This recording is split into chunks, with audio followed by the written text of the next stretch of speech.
So just to recap, we were speaking about how really this world was created after God had to, what is called in Kabbalah, tzimtzum. God had to contract himself or contract his light in order to allow for this world to exist, for materialism altogether to exist, and for us also to exist. But although, tying this idea to the previous idea, although God contracted himself and is in a way hidden in this world, we have to remember that the mitzvahs that we do in this world is really the inner purpose of the creation.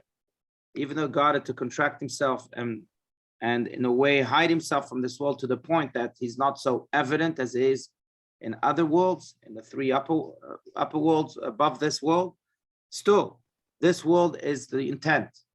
And the mitzvahs that we do in this world is what he called before the inside structure, the reason for which everything exists, the reason for which he even had to contract his light, just for to allow us, the actors, to again appear on that stage. That was the metaphor we used, and play our role. God did so much just for us to come and do that mitzvah. And if we were aware of this all the time, we said we would be doing mitzvahs also all the time. Really, the entire creation of this world and the contraction of God's light to allow this world to be was really for us to, again, just do that mitzvah. It's the outer structure that was created for the internal structure, as he called it. So that was really the big idea. Let's continue, as you mentioned, Margot, on page 167. Does anyone want to read? Until the divine light and life. Rabbi? Yes, Diana, please. I can read if you let me try to do a quick mitzvah before I read. Sure, of course. All right, I have a spinet. I have a Okay. spinet piano that is, a woman is downsizing her house. I'm trying to find a home for it, especially thinking of people with special needs, children with special needs, somebody where that piano might change their life. And so if you know anybody or anybody here listening knows anybody, it's a spinet piano, it's in good condition, and we'll try to help you move it. Oh, that's so nice. Yes, okay. Amy is on the call here. Yes, I was going to call Amy, but I didn't want to call her too early. She might be able to help. The concert pianist is an excellent piano teacher too. Yes, I thought of Amy immediately. Okay, thank you. But excellent. I also think of people in our congregation that might not have the money to do this and would appreciate even an older person where they might enjoy having music in their house. Okay. Okay, so now where am I starting to read? All right, until the divine light are so diminished. This is speaking about, again, the tzimtzum, the contraction of God's light. Okay, until the divine light and life are so diminished through repeated diminution. Is that where we are? No, to impart to it vitality and existence. Oh, sorry. Next paragraph. I'm sorry. I thought that was wrong. To impart to it vitality and existence out of nothing, so that it does not revert to nothingness and non-existence as it was before it was created. Right, the contraction of the light and the creation of this world. But let's continue a little bit more to understand exactly what this is saying. Okay. Through Rabbi Stein's eyes. Let's go. For every being. For every being, including the creature that considers itself a thing in its own right, separate from God, requires something of the divine light to keep it alive and grant it its very existence. God is the essence of all existence, good and evil. The difference between the two categories is wholly a matter of perspective, relating to the perception of the creations themselves. The creations of the side of holiness perceive themselves as not before God, whereas the creations of the other side do not sense the divine light within them, do not negate themselves, and see themselves as independent entities. The creations of the side of holiness are thus sustained by the inner essence of the divine will and constitute the core and purpose of creation. The creations of the other side constitute the external husk, the scaffolding and infrastructure, the setting and background that enables the realization of the inner point of holiness. The other side is of a far greater quantity than the side of holiness, because the maintenance of a single being of significance, of a single inner reality, requires an entire world of ancillary structures. Holiness and Kalipa are not antagonists in essence, but are basically two sides of the same reality, a core of self-awareness and an uncomprehending husk. Right. So there's a famous expression by the fifth Lubavitcher Rebbe, Rabbi Shalom Beer, the Rebbe Rashab, he was known as, and he would say that really the difference between the atheist and the believer is very small. Just this came to mind as you were reading this, because they actually ask the same question from two different perspectives. The believer says, here is God. Where is the world? The atheist says, here is the world. Where is God? Sometimes, if they really explore those questions, they meet somewhere in the middle. But the idea is, again, that if you are indeed of the side of holiness, as he called it, then you recognize there's God.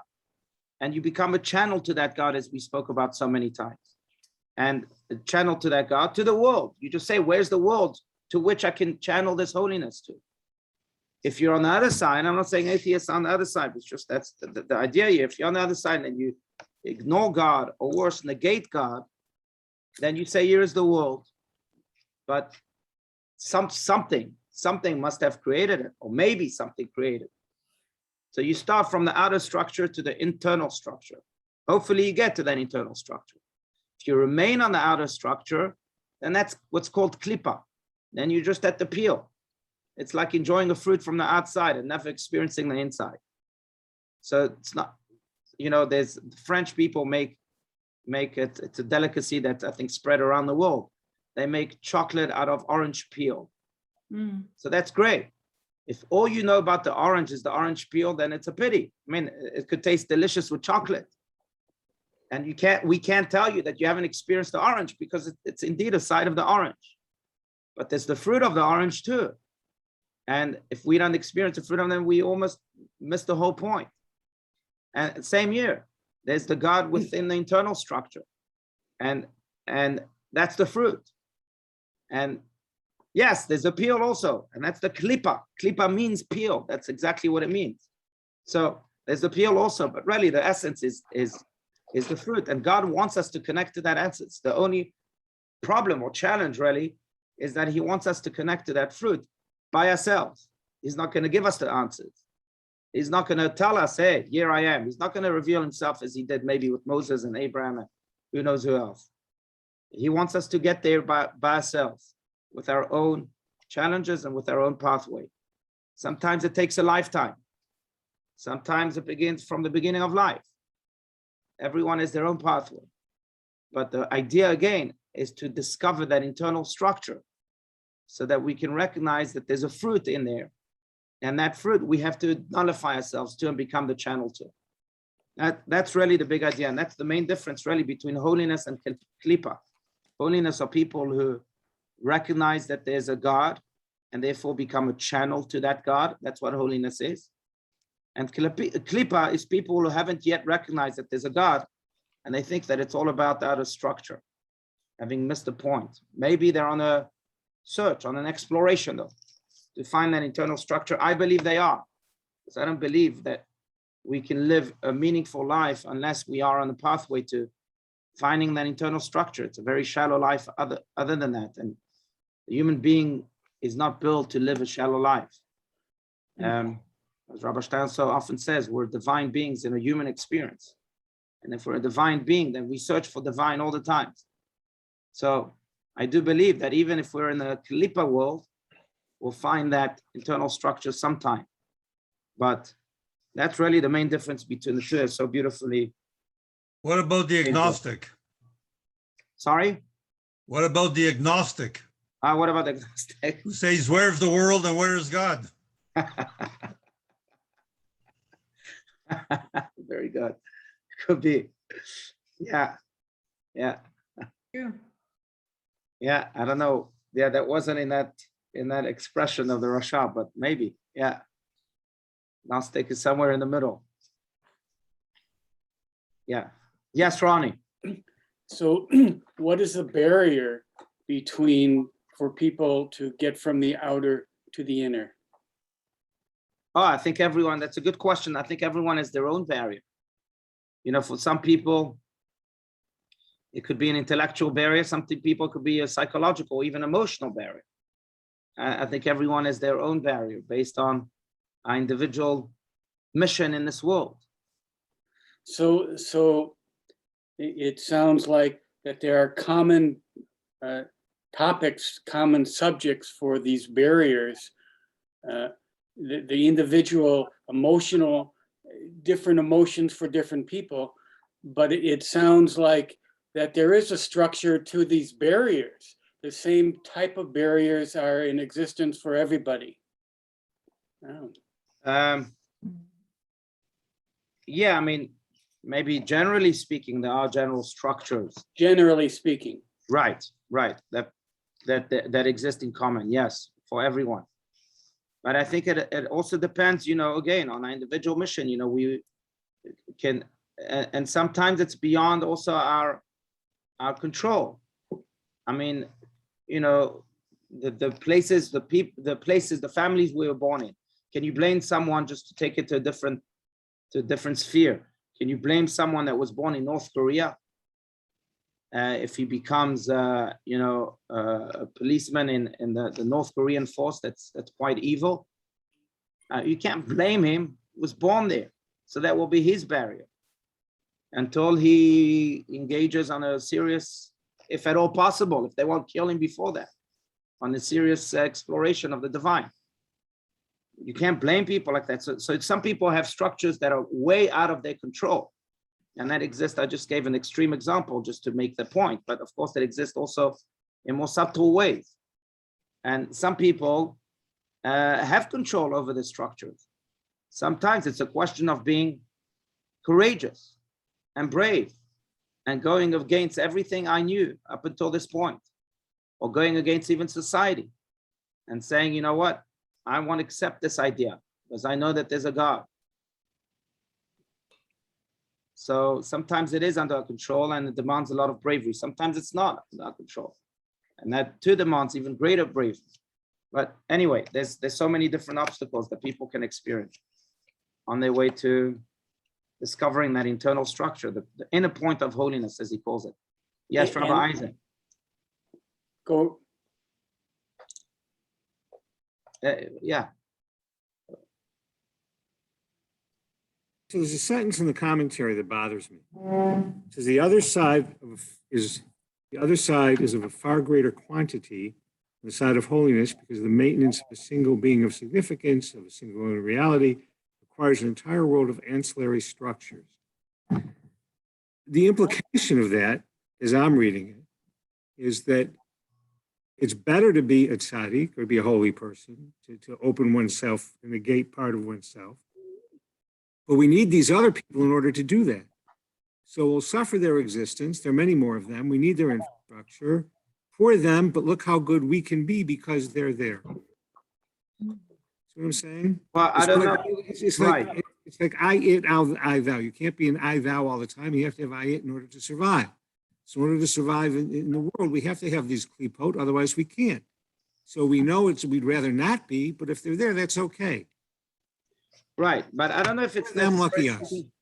No, I understand. It's true that that's the meaning of the sentence, but I don't know if it's necessarily speaking of people. Maybe it's speaking of animals. Maybe it's speaking of the nature in general of the world, of plantation, etc. When we see animals acting the way they act impulsively, for example, then it makes, yes, the tzaddik feel, okay, I can be higher than an animal. So I don't know if it's necessarily speaking about people. Okay. Or maybe it's speaking also about, you know, stones concealing God's divine light. And we can be greater than that. We have the power and really the freedom of choice, so to speak, to choose holiness over the matter of this world, as opposed to other parts of this world, not necessarily people. But yeah, but I understand what you say. We reread it, yeah. Right. Yeah. I mean, it could be other structures, right? Yeah. Yeah, Ronnie, did you want to say something else? Getting back to the North Korean. So he or she still may be able to get into the inner structure. And what is the cause? What is the reason that suddenly, what is the light that suddenly happens for them? What is the event? Something moves them from one place to another, even though there's going to be a North Korean, but they're not going to be the same North Korean anymore. They're going to be different inside. Well, I think you're right. That's a good question. And again, I think everyone has their own aha moment, as Archimedes called it, right? Everyone has their own aha eureka moment. Sometimes it happens because of difficult challenge or all of a sudden a crisis. Could be sometimes a medical crisis that a person experiences. And sometimes it doesn't have to be such a big noise. It can just be the almost natural evolution of the intellect. It realizes that there must be something that's greater than this. I was just speaking to Dan Bark of our community. Some of you may know him. He's a good friend, is one of the best doctors in the world in a specific field. I forget what field. And he lives right now in Israel. And he says that this doctor is very observant. And he became observant because of his field of medicine. He sometimes doctors don't see this necessarily, but I'm sure doctors in our community, including Jordan Pellows with us here, does see it. But that when you realize that there's just intellectually again, that there's such magic, such miracles in the human body that you can't not accept the reality of God at a certain point.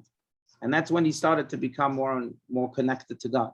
But so sometimes it happens because of the intellectual evolution. And sometimes it happens because really of a personal struggle or something that comes from the outside. Yesterday we spoke about the Koznitzer Magid during Shabbat. Rabbi Yisrael of Koznitz, who was a student of the Magid of Mezrich, who was the student of the Baal Shem Tov. And he was known for his many miracles, but there's a story about him, about this poor couple who had come to him to ask for a blessing for children. And he said to them, I can only help you if you put 52 golden coins on my desk right now. They say to him, even if we were to sell everything we own, we could only sell it for 10 golden coins. You want us to get 52 golden coins? He says, yes, 52 golden coins right now. And they said, well, Rabbi, it's impossible. And they started to cry and to plead him, please give us a blessing. We know you can. You don't need our 52. We can't afford it. And he continued to say, well, I can't help you. Then they said, well, if that's the case, we don't need you, Rabbi. We're going to speak to God directly. And the second they said that, the Koznitzer Rebbe said to them, nah, I know for sure you're going to have a child. Because once you were able to overcome, the other channels and relate to God directly with the broken heart, that's going to give you a blessing for children. And indeed, a year later, they had a child. But sometimes it just needs to come from within instead of waiting for events to come and shake us to our core. Sometimes we have to look inwards, which was what the Koznitzer Rebbe tried to do to that couple. Look inwards. Speak to God from your broken heart. Let your heart pour out. And that can also open up new channels in life. And that's sometimes the way it needs to happen, really. Better it happens this way than other ways. When we dig further and further and further and allow soul to finally express itself. So, good question, but I think everyone has their own ways of finding God. Rabbi, in most cases, I don't think if a woman, cannot have a child, I don't think that's going to work. Oh, yeah. In most cases. So then you can't blame God.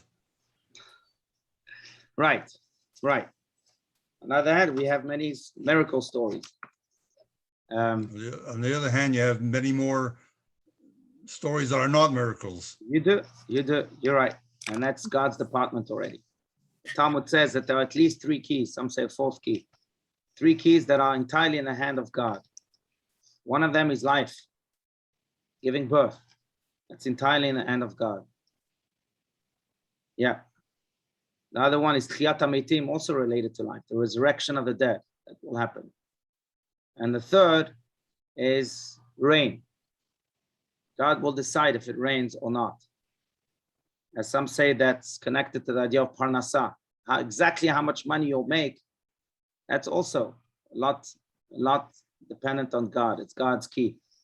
Any successful person, successful in materialistic terms, I hate the word successful because it relates to money, when success really should be defined differently in life. But any materially successful people will tell you that there was a whole lot of luck, of mazel, in them becoming materially successful. It's also a key in the hand of God. So you're right. But sometimes that key, God says, you know what? I heard your broken heart, like that couple, and I'll come through. Sometimes God says no. But that's in God's hands, yes. And what's the 4th key, Rabbi? So the 4th key, Rabbi Eisen, help me out. Yesh Omrim, it's the Yesh Omrim in the tractate of Chagiga, I believe. At the very beginning of the Masechta. Do you remember, Rabbi Eisen? I'll look it up. I forgot.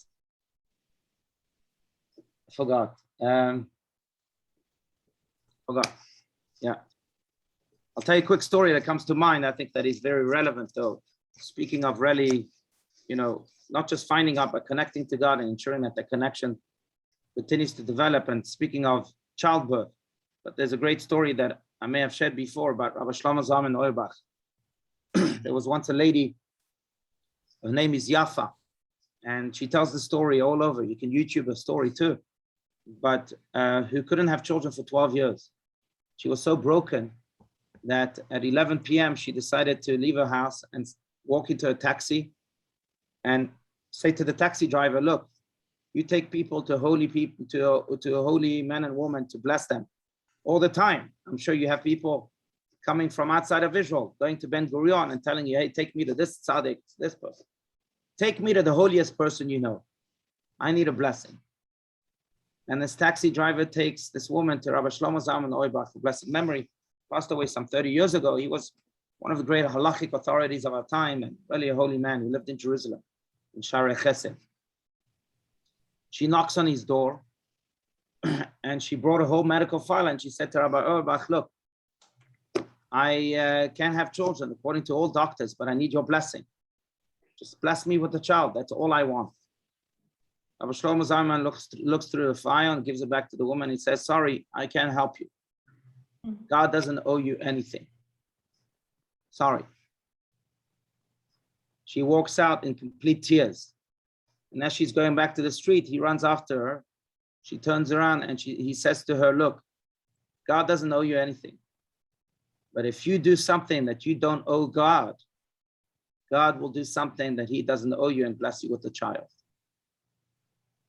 She went home and she decided that day to start visiting hospitals, children especially, and bring them candies and chocolates just to lift their spirits. And as soon as she started doing that, she became pregnant. Today she has 5 children living in Jerusalem. And she continues this custom and she's expanded to many, many hospitals, not just throughout Jerusalem, but she has a whole force over the hospitals of Israel, bringing every Friday treats just to lift the children's spirits in those hospitals. And she says that she attributes that to her being able to defy the predictions of doctors and being blessed with children. Because when, as Rabbi Shlomo Zalman Auerbach put it, when you do something that you don't owe God, God will do something and he doesn't owe you. It's the way he works. Midah keneged midah, measure against measure. Does it work all the time? No.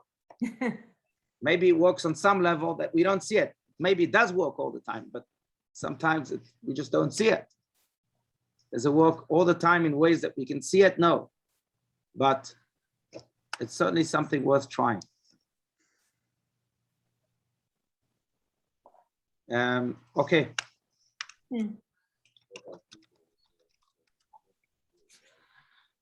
Oh, fourth key is livelihood. So what's the other three?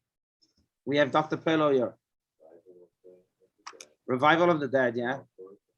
Childbirth and rain. Okay, Rabbi Eisen also said rain. I thought rain was included in the livelihood. So it's a separate key.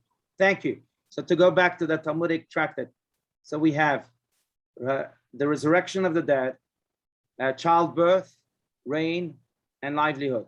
I think Rabbi Yochanan, if I'm not mistaken, if you Google that, says that rain and livelihood come together, and therefore he only includes three keys. That's why I forgot it. Oh, there you go. Thank you. Thank you. Beautiful. Thank you. Okay. All right, let's continue here a little bit more. Page 168, consequently, this physical world. Does anyone want to read? Yes, Diana, you want to continue or Margot? I can. I can. Go. Yeah. Go ahead, Margot. I like hearing your voice. Okay, thank you. Consequently, this physical world, with all it contains, is called the world of Klipot and Sitra Achra. As a rule, the physical world and the creatures that inhabit it, including the physical being of humankind, does not perceive or sense itself as subordinate to God. In the spiritual worlds, which are situated at a higher point in the chain of evolution, the inner core of holiness occupies a greater and more prominent part of that world. So the divine is sensed and manifest. But our world is not only more tactile, but also lower down on the chain from the divine source, consisting almost entirely of Klipa and Sitra Achra. The other side fills our world in various shades. It may be gray and moderate, or it may be bold and extreme. But overall, this world is mainly a world of the other side, a world in which holiness is not manifest and the other side dominates. Right. So we're talking about in Kabbalah, we speak of four worlds, right? There's the world of Atzilut, the world of emanation that is entirely holy. And that's where really God resides the most, or God's dwelling is felt the most. Then you have the world of Bria, Olama Bria, which is the world of formation. That's where the souls come from. Most souls come from, except for the souls of the extremely righteous, they come from the emanation. But the world of formation is where the souls come from also. That's a world of God's light shining unreservedly. Then you have the world Olama Yetzirah, which is, the world of emanation, the world of creation, Olama Bria. Then you have the world, the third world is Olama Yetzirah, which is the world of formation. That's where the angels reside. And that's a world that is mostly good and a little bit bad. That's why you have bad angels, like the angel of death, for example. And then you have this world, which is the opposite, which is mostly klipa, mostly the other side, and a little bit of good. That's what this is saying. Unfortunately, this world, there's a lot of klipa and sitra achra. The good that is in this world, that is revealed, is not found a lot, not as much as the klipa is found in this world. On the other hand, we also have the power to reveal godliness in this world within the klipa. And the more we reveal it, the more we can ensure that good dominates in this world, eventually to a point that it dominates more than bad. That will happen when Mashiach comes. That the good will dominate so strongly that it will overpower the klipa and the sitra achra that is the dominating force in this world at this moment. But when Mashiach comes, the good will take over, and then we'll allow for God really to dwell fully and unreservedly in this world, more than maybe even in other worlds. But that's the fact of the matter up until Mashiach comes, that klipa and sitra achra are the dominant force in this world. But instead of, and the way I think we should take this piece of information is that instead of falling into despair and saying to ourselves that, oh gosh, we're in those worst of worlds, Rabbi Steinsaltz would say that this world is the worst of worlds in which there is still hope. And that hope should propel us really to reveal goodness even within the bad, light even within darkness, so to speak. And eventually those actions of light and of goodness will be joining together to become the dominant force and bring about the Mashiach. That's really the big idea.